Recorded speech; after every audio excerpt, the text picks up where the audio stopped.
Le contrat, qu'il soit simple ou d'association, est toujours passé avec un établissement pour une partie ou l'intégralité de ses classes.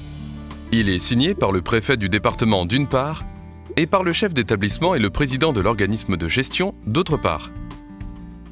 Cette double signature du côté de l'établissement est la traduction d'une réalité de gouvernance des établissements privés. Le chef d'établissement porte conjointement avec l'association de gestion la responsabilité économique et matérielle de l'établissement.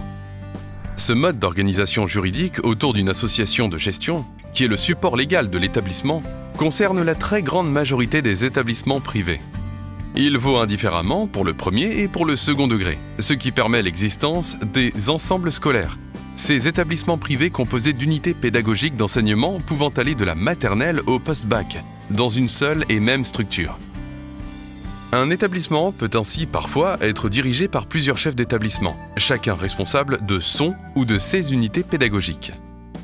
Le budget de l'État a aussi pris en compte cette réalité, puisque le programme 139 de la mission enseignement scolaire, qui finance les établissements privés associés à l'État par contrat, est, à la différence des programmes de l'enseignement public, un programme unique premier et second degré, dont les crédits sont fongibles.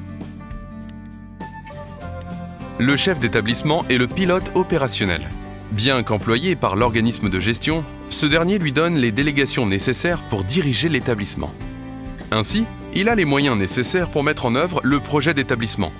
Il préside le conseil d'établissement, qui regroupe des représentants de toute la communauté éducative. Il impulse les projets et assure la gestion quotidienne de la structure.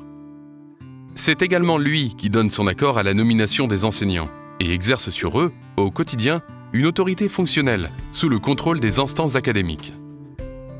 L'organisme de gestion garantit au chef d'établissement les moyens d'exercer sa responsabilité en assumant la gestion économique, financière et sociale de l'établissement. En retour, ce dernier lui rend compte de son pilotage.